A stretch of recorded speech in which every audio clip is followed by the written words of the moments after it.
बचपन से हमने अपने टीचर से, पेरेंट्स से, बड़े दीदी भैया से, सीनियर से ये सुना होता है कि क्लास 9th एंड 10th मतलब ये दोनों फाउंडेशन क्लासेस बहुत ज़्यादा इंपॉर्टेंट होती हैं। इनमें ढेर सारी पढ़ाई करनी होती है और बहुत सारी मेहनत करनी होती है। चलो क्लास 10th का तो फिर भी समझ में आता है कि हाँ 10th में आकर के जीवन में पहली बार बोर्ड एग्जाम देना है, इसलिए class 10th is important. But class 9th, क्या क्लास 9 सच में इतनी इंपॉर्टेंट है या सिर्फ इसका फोमो क्रिएट किया गया है? वेल, दिस इज विभूति खरे और आज मैं आई हूँ आप सभी से बात करने के लिए उन सारे ही क्वेश्चंस या उन सारे ही थॉट्स के ऊपर जो एक बच्चे के दिमाग में आते हैं जब वो पहुंचता है क्लास 9th में। मैं सबसे पहले आपसे अपना एक्सपीरियंस शेयर करती हूँ कि जब मैं क्लास 9th में आई थी तो मेरे साथ क्या क्या हुआ था। तो जब मैं ऑफिशियली क्लास 9th में आई थी तो क्या मुझे किसी ने ये बताया था कि क्लास 9th इंपॉर्टेंट है?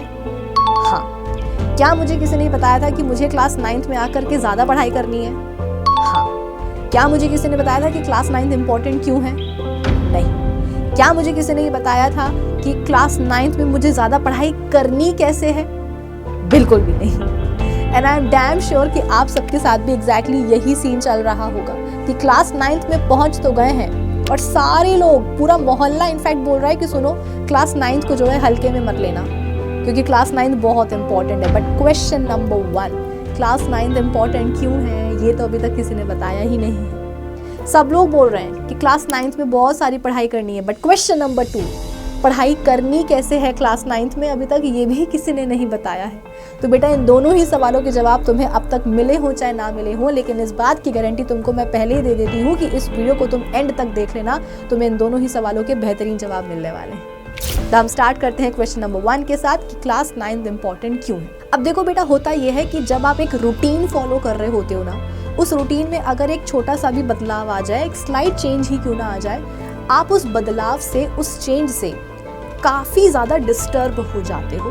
फॉर एग्जाम्पल, आपका ये रूटीन है कि आप डेली सुबह 6 बजे सो करके उठ जाते हो और 7:30 तक आप ब्रेकफास्ट भी कर लेते हो। तो कहीं ना कहीं आपकी बॉडी भी हैबिचुअल है रोज सुबह 6 बजे उठने के लिए और 7:30 तक ब्रेकफास्ट करने के लिए। लेकिन हुआ ये कि एक दिन मैंने आपको सुबह 4 बजे ही सो करके उठा दिया कि उठो उठो, आज हमें और जल्दी सो करके उठना है, आज हम मॉर्निंग वॉक पर जाएंगे। तो आपने भी सोचा चलो ठीक है, एक दिन की ही तो बात है, उठ जाते हैं, क्या ही फर्क पड़ता है। फिर 7:30 पर आपको भूख लगने लग गई तो मैंने आपसे बोला कि नहीं नहीं, आज अपन ब्रेकफास्ट 7:30 पर नहीं करेंगे, आज अपन 10 बजे करेंगे सुबह, क्योंकि आज हम कुछ स्पेशल ब्रेकफास्ट करेंगे तो उसको बनने में टाइम लगेगा, तो थोड़ी देर वेट कर लो, 10 बजे तक जो है खाना बन जाएगा, फिर अपन खाएंगे। अब ये जो 2 बदलाव आए आपके रूटीन में, आपको क्या लगता है इन चेंजेस से आपका मूड अच्छा होने वाला है क्या? ऑब्वियसली नहीं। पहली बात तो आपका जो पूरा दिन गुजरेगा बेटा वो कुछ खास अच्छा नहीं गुजरेगा क्योंकि आप बहुत ही टायर्ड फील करोगे। ऑब्वियसली नींद पूरी नहीं हुई है, कुछ ज़्यादा ही जल्दी सो करके आप उठ गए थे तो नींद पूरी नहीं हुई है, एग्जॉस्टेड फील करोगे, टायर्ड फील करोगे, कुछ भी काम करने का मन नहीं करेगा और टाइम पर खाना भी नहीं मिला तो मूड भी आपका ख़राब ही रहेगा, क्रैंकी आप हो सकता है कि रहो, है ना। तो ये जो छोटा सा बदलाव आया आपके रूटीन में, उससे आप डिस्टर्ब हुए कि नहीं हुए? एग्जैक्टली बेटा ऐसा ही डिस्टर्बेंस आता है आपकी लाइफ में जब आप पहुंचते हो क्लास 9th। उसका रीज़न ये है कि क्लास 8th में, क्लास 7th में इनफैक्ट और क्लास 6th में भी, इन तीनों ही क्लासेस में, इन 3 सालों में ना आपने अपनी पढ़ाई करने का एक पैटर्न सेट कर लिया होता है। आप एक डिफरेंट स्ट्रैटेजी फॉलो करते हो इन तीनों क्लासेस में। बहुत सारे बच्चे ऐसे भी होते हैं जो 6th, 7th और 8th तक कोई ट्यूशन कोचिंग जाते भी नहीं है, घर पे मम्मी पापा जो बड़े दीदी भैया होते हैं वो ही पढ़ा देते हैं। तो होता यह है कि आप अपनी किताब खोलते हो, कोई चैप्टर खोलते हो, उसकी आप रीडिंग लगाते हो, जो समझ में आया अच्छी बात है, जो समझ में नहीं आया किसी से पूछ लिया। फिर क्या होता है, चैप्टर के एंड में जो एक्सरसाइज क्वेश्चंस होते हैं उन क्वेश्चंस के आंसर्स आपको स्कूल में जो है मिल जाते हैं। जो आपके स्कूल टीचर हैं वो क्या करते हैं, बोर्ड पर आंसर्स लिख देते हैं, उन आंसर्स को आप अपने कॉपी में नोट डाउन कर लेते हो, घर आकर के उन्हीं आंसर्स याद कर लेते हो, रट लेते हो। एग्जाम जब आता है तो क्वेश्चंस आ जाते हैं वही वाले, उन्हीं के आंसर्स जो आपने रटे रहते हैं, जो आपने याद करे रहते हैं, वो आप लिख करके आ जाते हो और बढ़िया जो है ना एग्जाम आपका क्लियर हो जाता है और अच्छे नंबर आ जाते हैं, आप भी खुश, घर वाले भी खुश, सब बल्ले बल्ले। तो ये आपकी स्ट्रैटेजी होती है 6th, 7th और 8th इन तीनों क्लासेस में। लेकिन बेटा ये जो स्ट्रैटेजी है ना अब 9th में काम नहीं आने वाली है। मैंने आपको एक छोटा सा एग्जाम्पल दिया कि आप डेली सुबह 6 बजे सो करके उठते हो, लेकिन एक दिन अगर मैंने आपको सुबह 4 बजे सो करके उठा दिया तो पूरा दिन आपका जो है ना खराब जाने वाला है, कुछ काम करने का मन नहीं करेगा, मूड भी आपका एकदम ऑफ ही रहेगा। क्यों? क्योंकि आपके रूटीन में चेंज आ गया, छोटा सा बदलाव आया। और यहाँ तो मैं ये बोल रही हूँ कि 6th, 7th, 8th इन तीनों क्लासेस में जो आपने पढ़ाई करने की जो स्ट्रैटेजी बनाई थी, ये पूरी की पूरी स्ट्रैटेजी अब बदलने वाली है। क्लास 9th में क्योंकि पहुंच चुके हो, तो छोटा नहीं बेटा, बड़ा बदलाव आता है जब बच्चा पहुंचता है क्लास 9th में। तो अगर छोटे से बदलाव से इतना ज़्यादा डिस्टर्ब हो जाते हो, तो ज़रा सोचो, अगर इतना बड़ा बदलाव आ गया, इतना बड़ा चेंज आ गया कि तुम्हें अब स्ट्रैटेजी ही चेंज करनी पड़ेगी, तो किस हद तक तुम डिस्टर्ब होते हो। और उसमें घबराने वाली बात नहीं है। रियलिटी चेक ज़रूर दे रही हूँ, लेकिन इसमें घबराने वाली बात नहीं है, क्योंकि बेटा ये हर बच्चे के साथ होता है। ये हर बच्चे की कहानी है जब वो पहुँचता है क्लास 9th में। जब मैं क्लास 9th में आई थी बेटा, तो मेरे साथ भी यही हुआ था। मैं भी बहुत ज़्यादा डिस्टर्ब हुई थी, लेकिन इसका मतलब ये नहीं है कि हम घबरा जाएं, हम टेंशन में आ जाएं, हम स्ट्रेस ले लें इस बात का। घर वालों को भी स्ट्रेस दे दे कि बाप रे क्लास 9th तो होने ही नहीं वाली। अरे बेटा अभी तो तुम्हें बहुत आगे जाना है।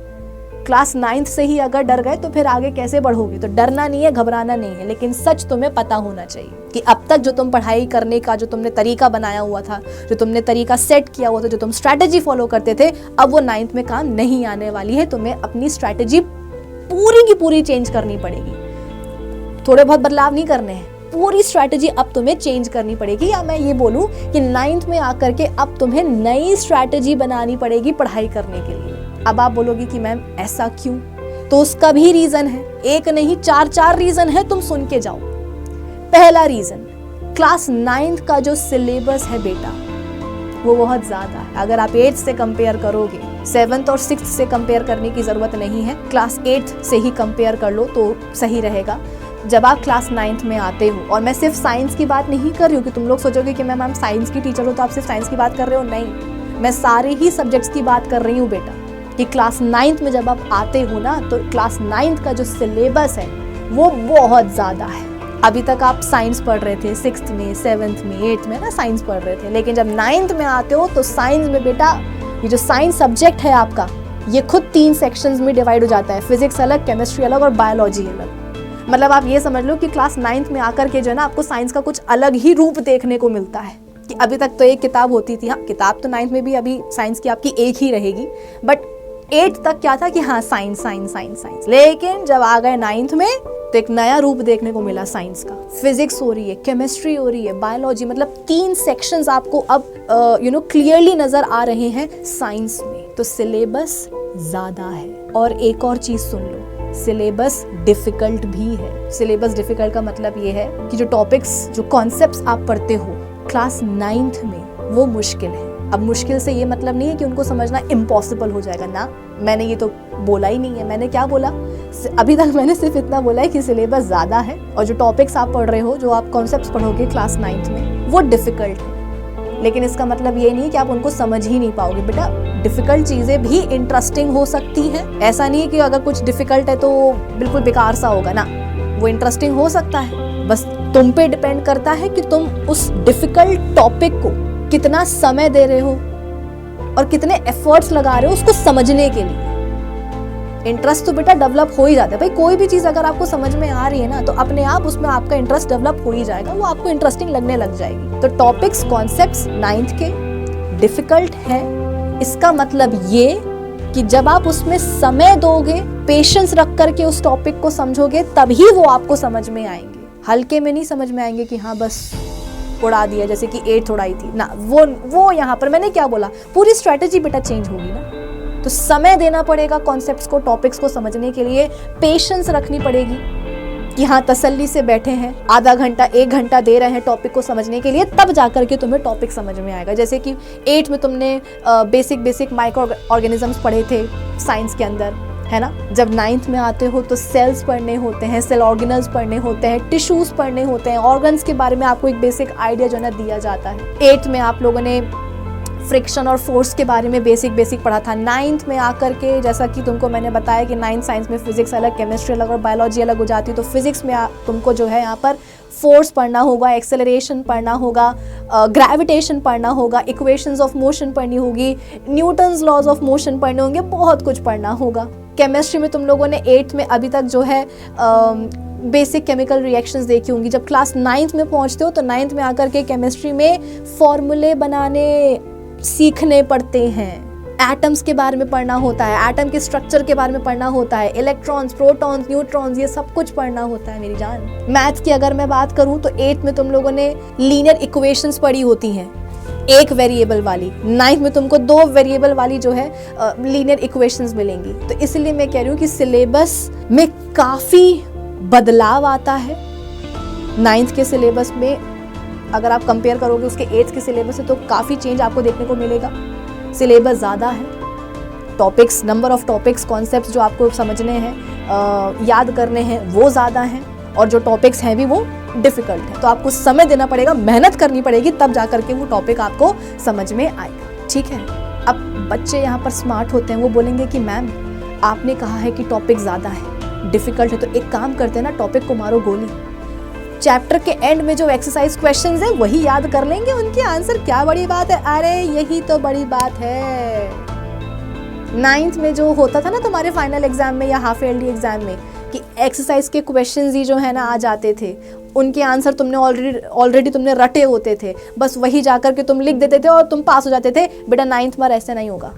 ये पूरी तुम्हारी जो स्ट्रैटेजी है ना वो 8 तक की है, 9th में ऐसा नहीं होगा, क्योंकि 9th में जो एक्सरसाइज क्वेश्चंस हैं वो नहीं आते हैं। आएंगे भी तो 1 या 2 आ जाएगा, किसी चैप्टर से 1-2 सवाल आ जाएंगे, लेकिन 9th में ऐसा नहीं होता।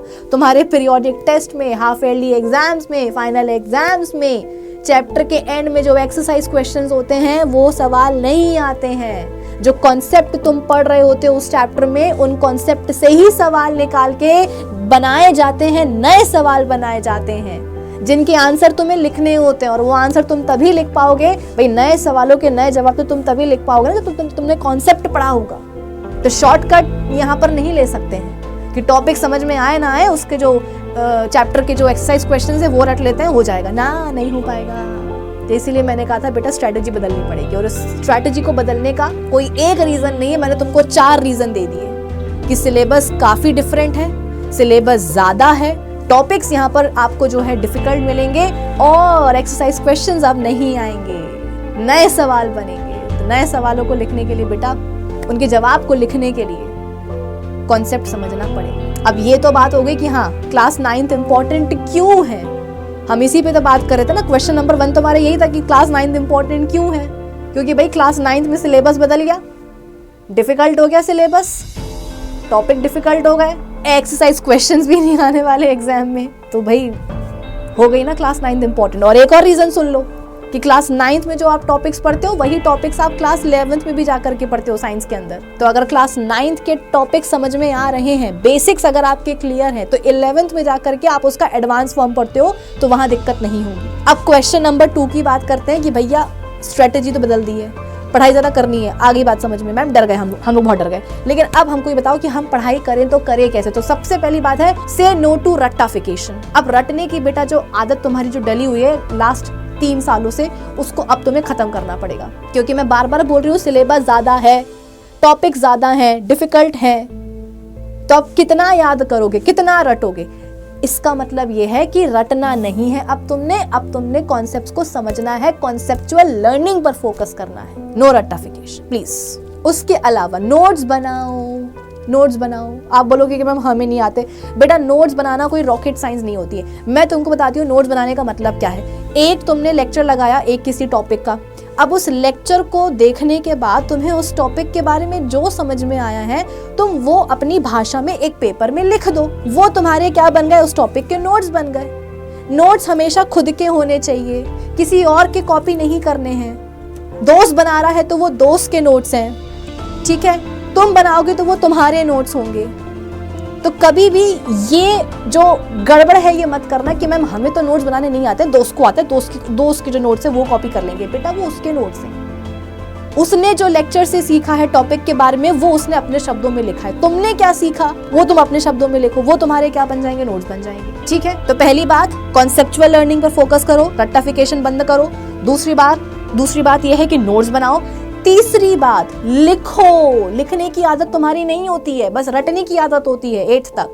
अब लिखो। क्यों लिखो? क्योंकि बेटा मैंने क्या समझाया तुमको, क्लास 9th में आकर के एग्जाम में तुम्हें नए सवाल मिलेंगे और उन नए सवालों के जवाब तुमको ही लिखने होंगे। तो आंसर्स को फ्रेम करने की आदत अभी से डेवलप कर लो। रट्टा वाला हो गया, अब ना हो पाएगा वो। तो नए सवालों के नए जवाब तुम तभी लिख पाओगे ना जब तुम्हारी लिखने की हैबिट होगी। कहीं ना कहीं अगर नोट्स बनाओगे बेटा तो लिखने की आदत तो वहीं से जो है ना तुम्हारी शुरू हो जाएगी। तो आंसर्स को लिखने की कोशिश करो, क्वेश्चंस की प्रैक्टिस करो, रटो मत आंसर, याद मत करो, सवाल देखो, पढ़ो, उसका आंसर खुद से सोचो और जो सोचा है वो लिखो। जितना लिखोगे उतना तुम्हारे आंसर्स को फ्रेम करने की आदत बनती जाएगी और दूसरी बात तुम्हें चीजें याद भी ज्यादा अच्छे से होंगी बेटा। ये तो एक प्रूवन फैक्ट है कि जो आप पढ़ रहे हो अगर आप उसको लिखते भी हो तो वो चीज ज्यादा आपके दिमाग में जो है बैठती है, रिटेन ज्यादा कर पाते हो। और फिर कंसिस्टेंसी इज द की। हर दिन खुद से ही ये प्रॉमिस करो कि मुझे 1.5 से 2 घंटे तो पढ़ाई करनी ही करनी है। और 1.5 से 2 बेटा एक दिन में 24 घंटे होते हैं। मैं 24 घंटों में से तुमसे मैं बोल रही हूँ कि तुम्हें 1.5 से 2 घंटे हर दिन क्या करना है, पढ़ाई करनी ही करनी है। किसी किसी दिन 3 घंटे भी हो सकते हैं। ये नहीं कि मैम ने 1.5 से 2 घंटा बोला है तो अगर टाइम है भी तो भी हम ज़्यादा नहीं पढ़ेंगे, नहीं, ऐसा नहीं है। मिनिमम बेटा तुम्हें दिन में 1.5 से 2 घंटे तो पढ़ाई करनी ही करनी है लगातार बैठ करके, क्योंकि आगे 10th भी है, 10th के बाद 11th 12th भी है जहाँ पर बच्चे लगातार बैठ करके 6-6 घंटे पढ़ाई करते हैं। तो वहाँ वो आदत डेवलप करने के लिए तुम कम से कम शुरुआत तो करो अभी। मैं आपसे नहीं कह रही हूँ कि बेटा आज से तुम 3 घंटे बैठ के पढ़ाई करो, नहीं, लेकिन हर दिन 1.5 से 2 घंटे की पढ़ाई होनी चाहिए। और जो सब्जेक्ट तुम्हें ऐसा लग रहा है कि यार आज मैथ्स पढ़ने का मन है, मैथ्स पढ़ लो, साइंस पढ़ने का मन है, साइंस पढ़ लो। जो सब्जेक्ट तुम्हें अच्छा लग रहा है, जिसका तुम्हारा पढ़ने का मन कर रहा है, तुम वो पढ़ो, लेकिन पढ़ो जरूर। आदत जब बनाओगे तभी बनेगी, सोचने से आदत नहीं बनती। तो ये क्वेश्चन नंबर 2 का भी आंसर तुमको मैंने बता दिया कि पढ़ाई करनी कैसे, पढ़ाई क्यों करनी है, क्योंकि क्लास 9 इंपॉर्टेंट है। क्यों इंपॉर्टेंट है? 4-5 रीजंस अपन ने देख लिए। अब पढ़ाई कैसे करनी है तो ध्यान रखना, आपको जो है रट्टाफिकेशन नहीं करना है, कॉन्सेप्ट समझने हैं, नोट्स बनाने हैं, आंसर्स को लिखने की प्रैक्टिस अभी से सेशन के शुरुआत से ही कर दो और हर दिन कम से कम 1.5 से 2 घंटे तुम्हें पढ़ाई करनी है, जो सब्जेक्ट तुमको अच्छा लगता है। तो बेटा आज के इस वीडियो के लिए बस इतना ही। आई होप आज जो ज्ञान की बातें मैंने आपको बताई हैं वो आपको समझ में आई होंगी, आप इससे रिलेट भी कर पा रहे होंगे। तो आज के लिए बस इतना ही। अब हम मिलेंगे अपने अगले वीडियो में। Bye bye guys, see you soon.